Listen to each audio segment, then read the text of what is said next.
You may request prayer by placing a prayer in our prayer box to my right, by contacting Silent Unity, or by using the Be Unity app, which has now replaced You Pray. So if you'll change your app in your app store to Be Unity, that would be great. Please join me now in a moment of prayer during the silent time in our service. You may speak the names of people for whom you are praying, or just hold them silently in your heart. So let's just take a moment to do that now.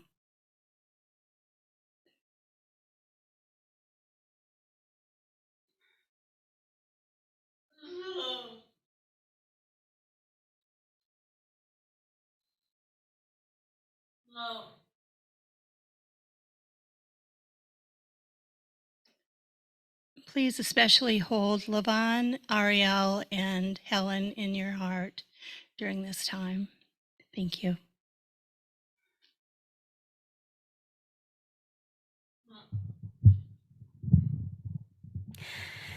As we are aging, even I, my friends, even the baby in the house is starting to age. I don't wear my I'm 55 crown every day. But I'm very proud of the fact that I've made it through these 55 years, going on to 56, and that I'm still rocking and still bopping. And I just posted a story on Facebook this morning about how I had lost my keys last Thursday. And I mean, my husband and I looked everywhere and we just could not find them. And I knew they were there because my car was in the driveway. So the keys had to be there, you know? But I just started beating myself up and, well, you're just starting to lose it now. Here it comes. And you know that we all know the tape anytime we do anything. And especially once we get to a certain age, we do kind of, even though we kind of fluff it off and laugh it off later on, in the moment, sometimes we feel that panic that, oh my God, I'm starting to lose it. I am really starting to lose it. Well, I found my keys last night when I was sitting downstairs with Mom. She has a little key holder in the shape of a key, a little wooden key holder that's on the side of her door. And every home we've ever lived, she's had it since I was born. The keys always go on that key ring. Well, that's the one place I didn't look. And so a week later, I'm sitting down at her table and I'm looking at the door and I look to the left on the key holder and I'm like, oh dear God, what have I done to myself these past few days? Just freaking myself out that I'm losing it. And this song, this is all to dramatically set up the song I'm about to sing for you. Every time we beat ourselves up or feel less than or feel some kind of negative thing because we got triggered, I invite you to throw it all away and to just breathe into that and breathe into the truth and breathe into, that is not the truth. I'm throwing it away. I'm breathing into the truth of the divine of who I am. And that's what this song is all about.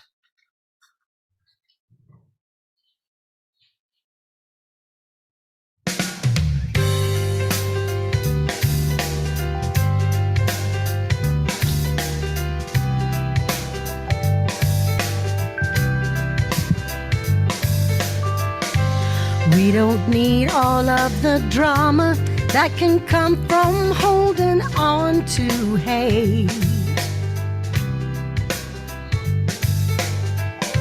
And we don't need all of the trauma caused by simple twists of fate.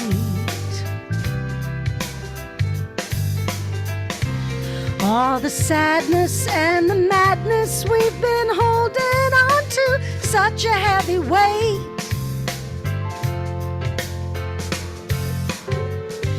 Gather all of it together and forever simply throw it all away. If you know it, sing along with me. It's just throw it all away.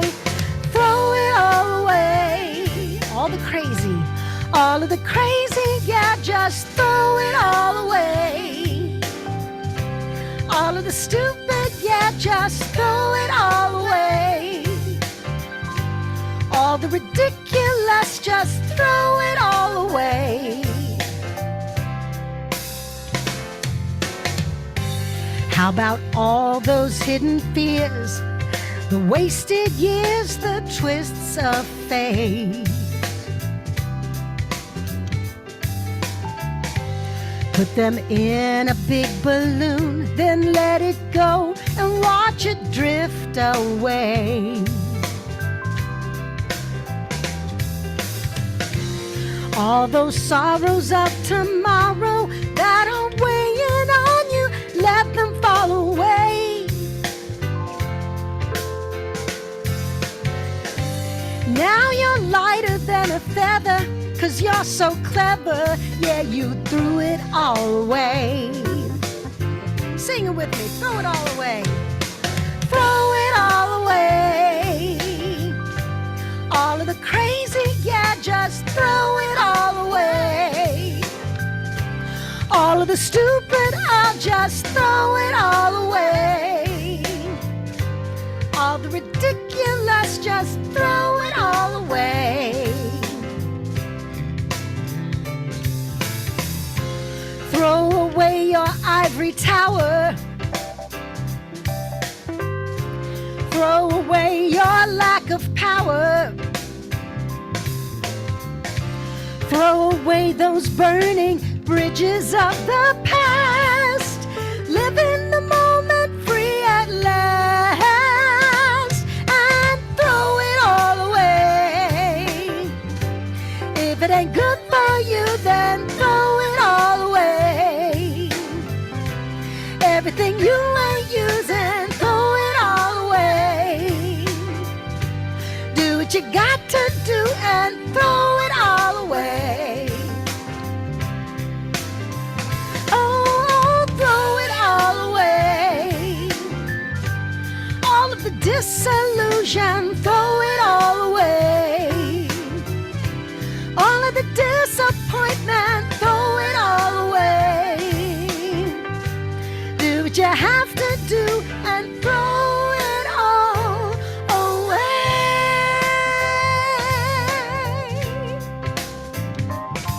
Hey.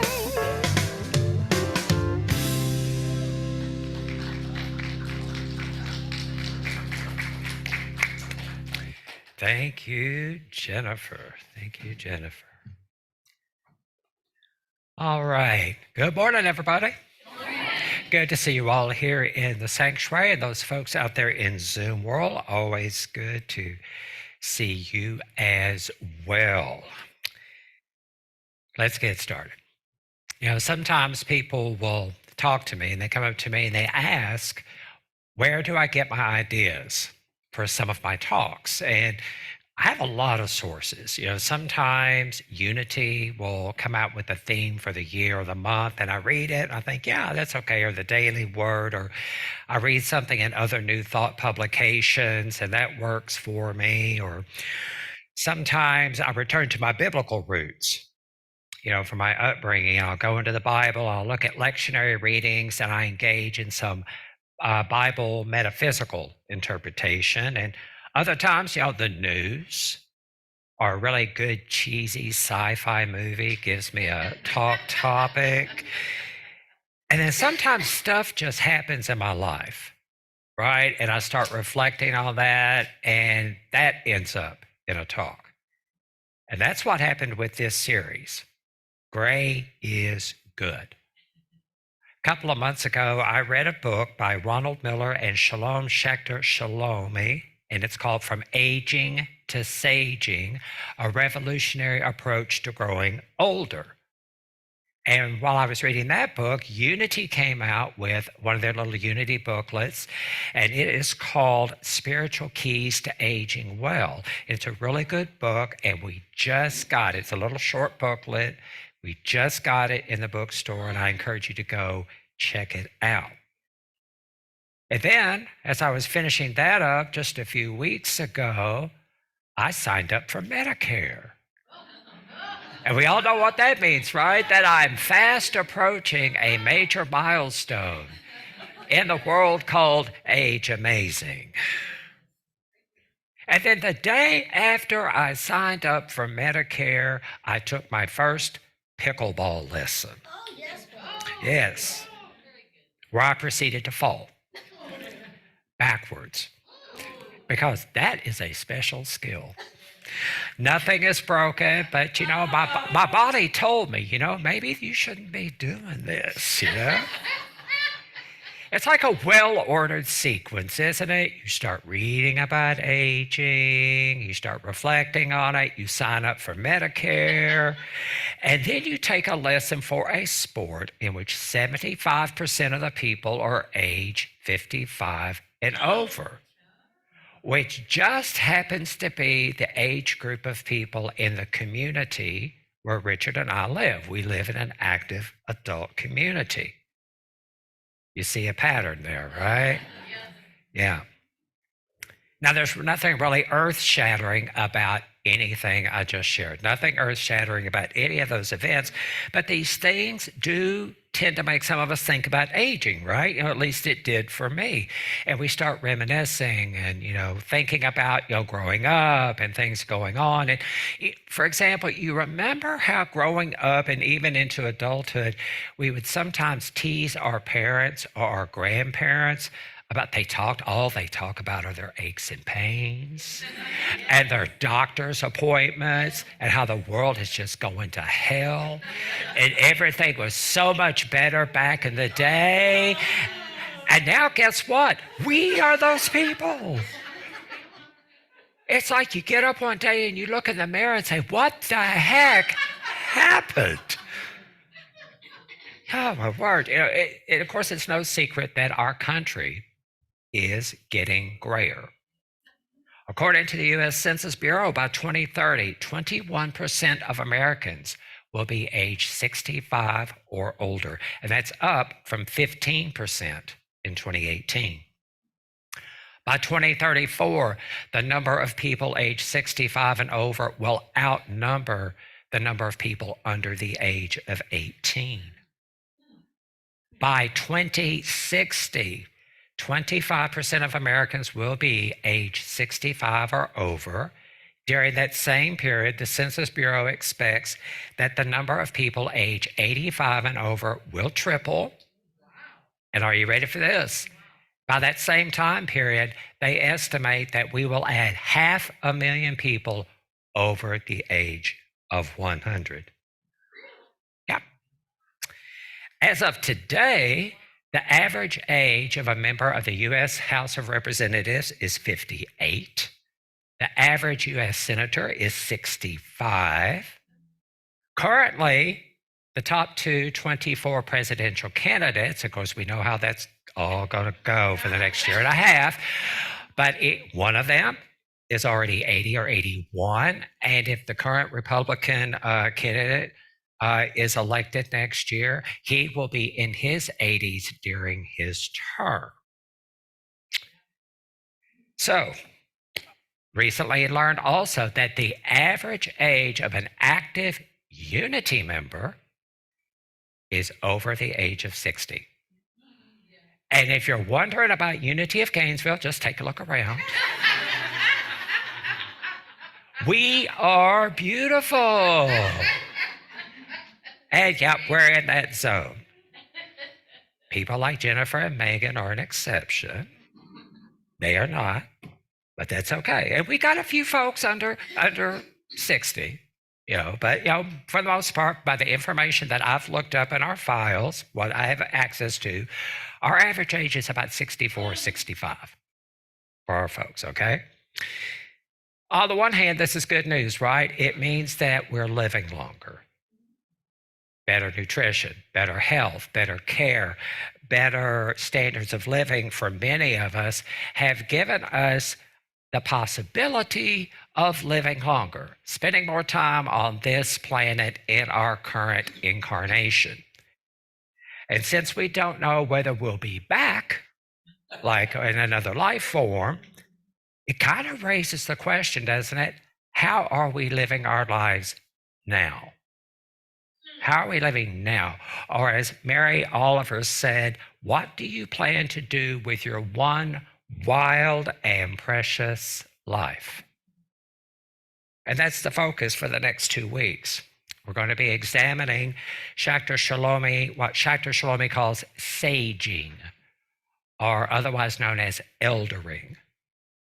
And this week, I'm going to start by looking at our overall attitudes in Western culture regarding aging. And then next week, I'm going to be sharing some wisdom from that Unity booklet, and especially from Reverend Robert Brummett about the process of eldering. We're going to be looking at our lives from 4 different directions next week. This week, we're looking at attitudes about aging.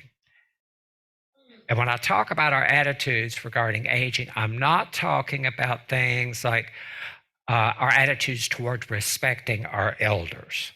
I'm not talking about that because I think most of us sitting here got that lesson growing up, right?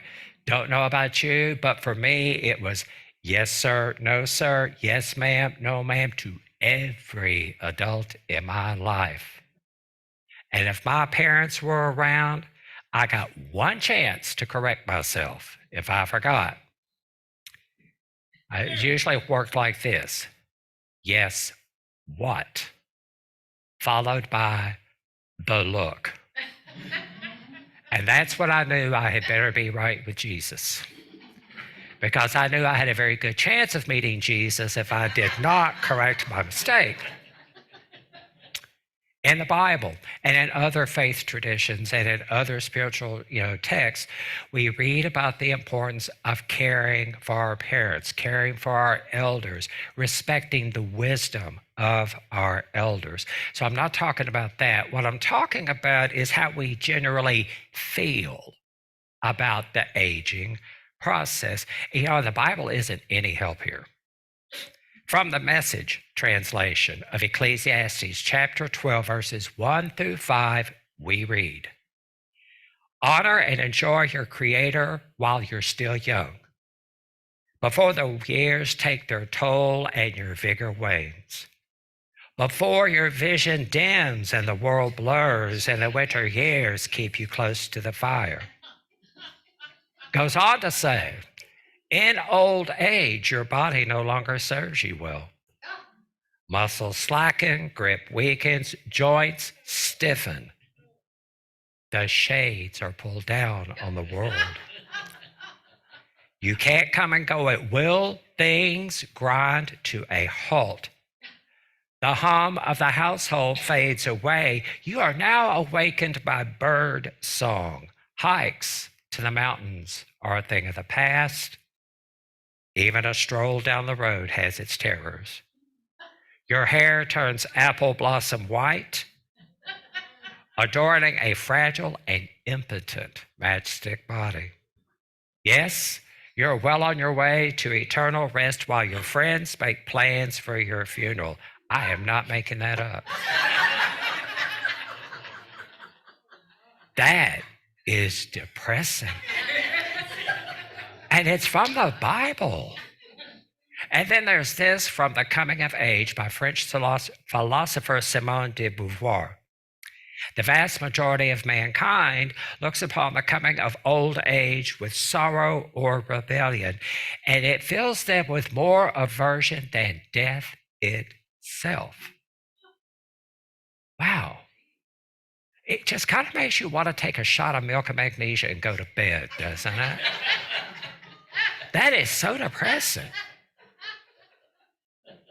And, to be serious here, we've laughed at some of this, and there is some truth in that, in those readings, right? I mean, as we age, things change. Like Jennifer was saying earlier, stuff changes, and we try to laugh it off, and we do, and it's fine. Things change. We remember that, snap, crackle, pop was the sound of our cereal.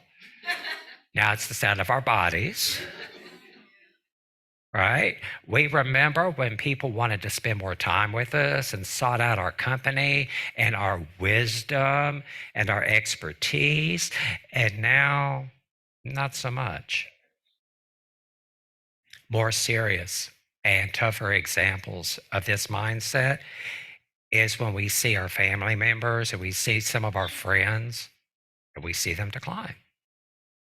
We see age taking its toll. Some of our friends, some of our family members spend their last days or the last months, or sometimes even their last years, like my mother, in nursing homes. My mother died of Alzheimer's related complications back in 2015. It was not pretty to watch. And we see that, and we remember how they were and how active they were. And just we remember back when, right? And we look at them and we love them and we care about them and we commit to loving and caring about them. We don't abandon them. At the same time, though, I think if we're honest, even if we don't say it out loud, what do we think in our mind? Dear God, I hope that doesn't happen to me. Now, I believe all of that is perfectly normal. If we have a negative bias toward aging and the process of aging, I believe it's normal. Science teaches us that negativity bias is actually hardwired into our brain. Our ancient ancestors, our primitive ancestors, had a negative bias toward things because they faced imminent danger every day. They couldn't just take a stroll down the road, right? There was imminent danger, and that happens, and they developed this negative bias as a form of evolutionary survival. They had to.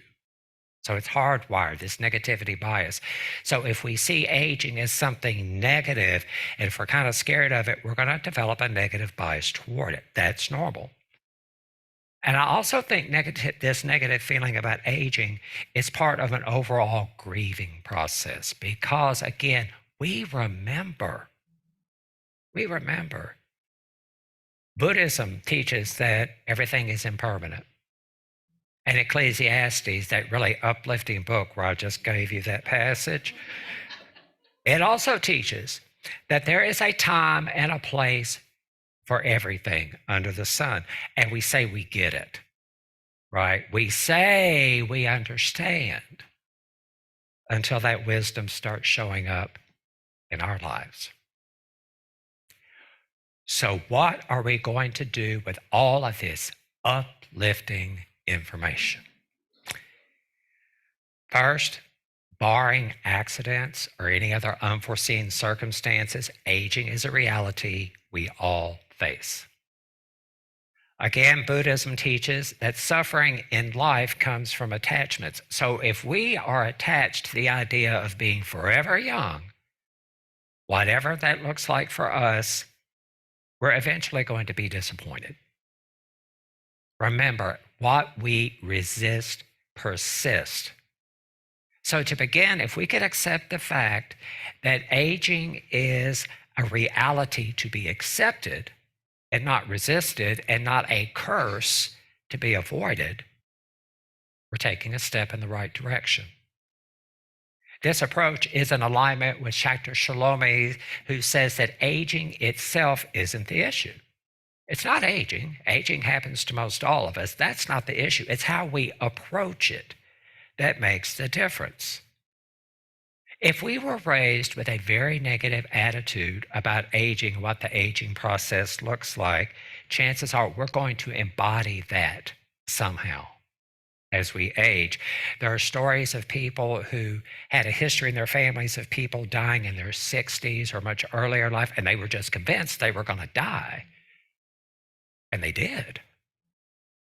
Their bodies responded, right? Remember, in unity, our thoughts, right, can affect our reality. If we allow the Western culture's predominant view of aging as something to be avoided at all costs, chances are we're going to do the same thing.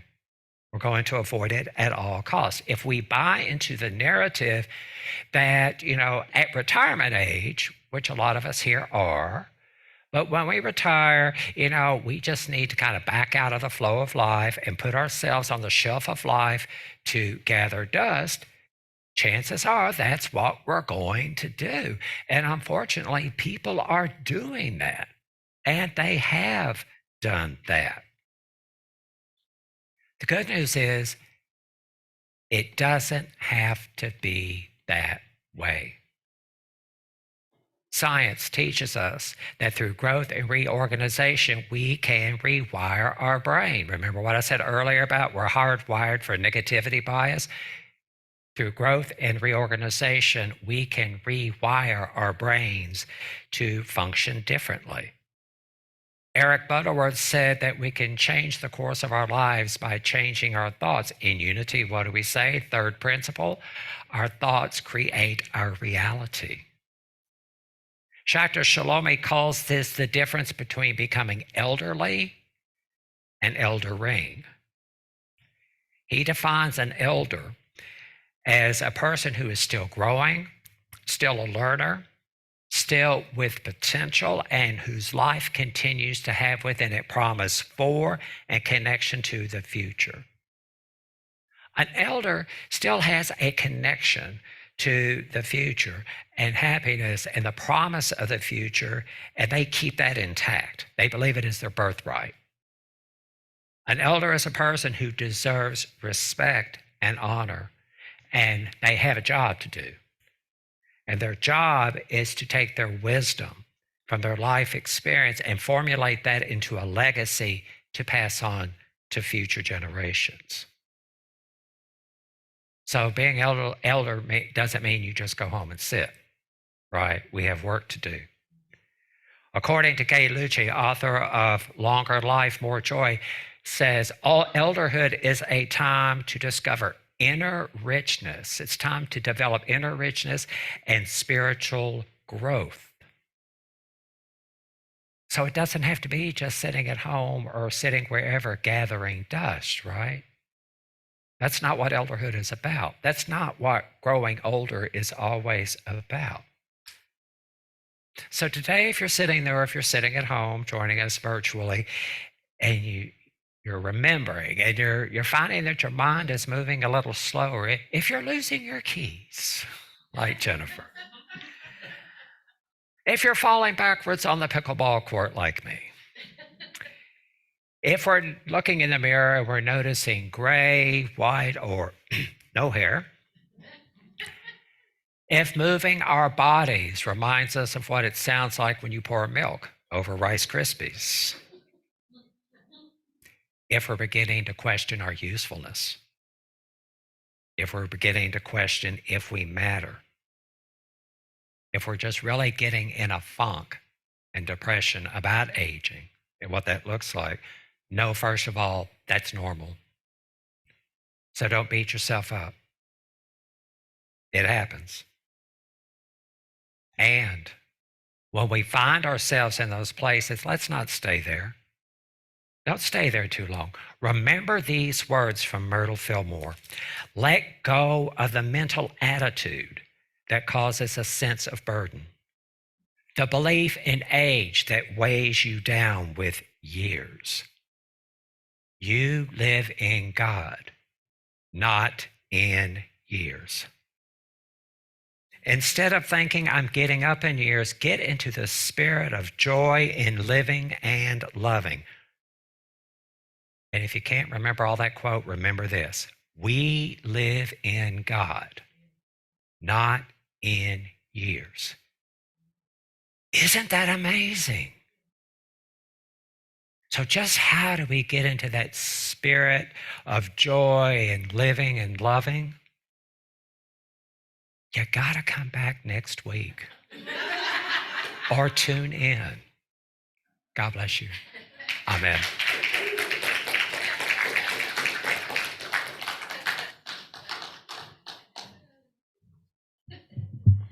Everything we needed to hear today, huh? My mom and I have never walked into a Unity church where we didn't say, that is exactly what I needed to hear today. So let's breathe into that shared community laughter and energy and support and sing, I am empowered, strong, and full of life. I am amazing, filled with second sight.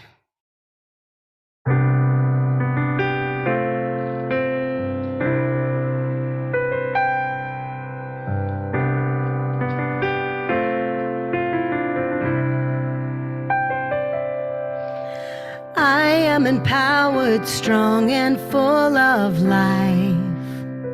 Can you repeat that? I am empowered, strong, and full of life. I know it's so, I know it's so, and so it is, and so it is. Amen, amen.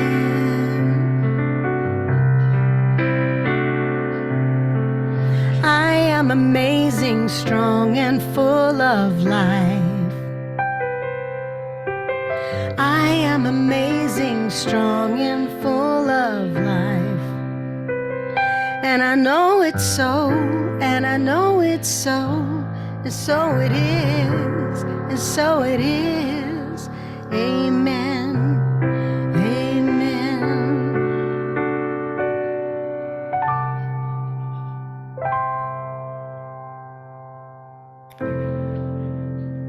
So, as we enter a moment of meditation this morning, I encourage you, as you're comfortable, to simply close your eyes or hold a soft gaze.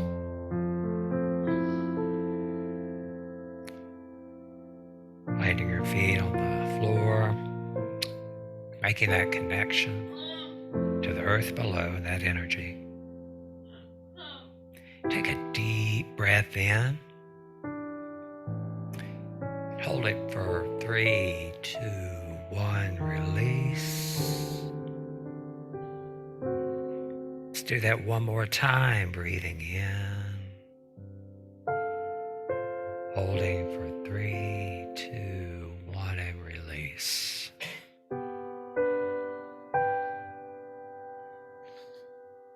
Relax your shoulders a bit. Just let your body relax.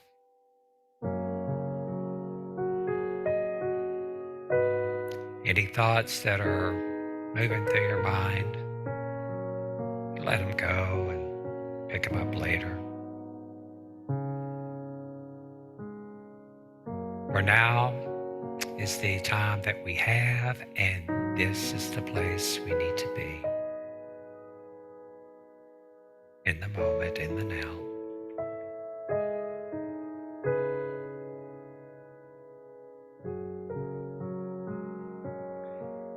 Take a deep breath in, giving thanks, feeling gratitude for your years, whatever they may be.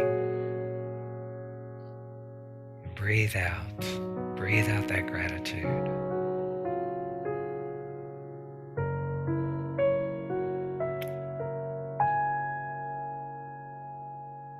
We give thanks today for the wisdom of our years, the lessons learned.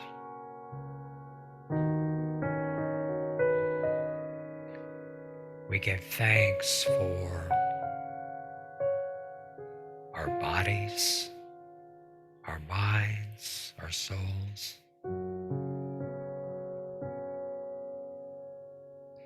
For those who have preceded us, who have shared their legacies and their wisdoms with us.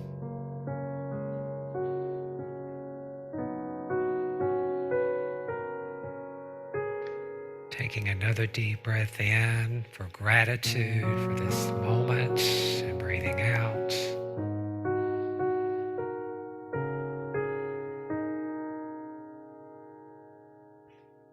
We give thanks for the privilege of aging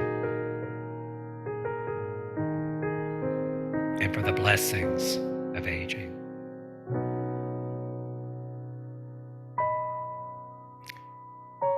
Taking one more deep breath in. Remember this truth as you release. Remember this truth. We live in God, not in years. Think on that as we take just a moment in the silence.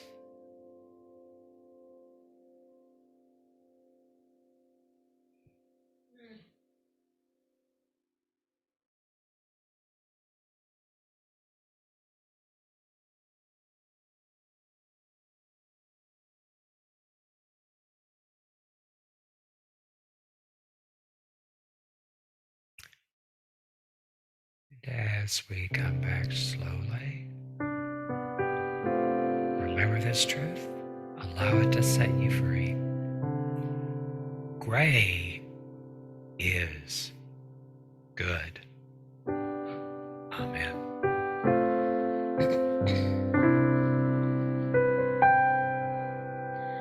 I am amazing, filled with sacred sight. I am amazing, filled with sacred sight. And I know it's so, and I know it's so, and so it is, and so it is. I know it's so, I know it's so, and so it is, and so it is. I know it's so, I know it's so, so it is, and so it is. Amen. Amen.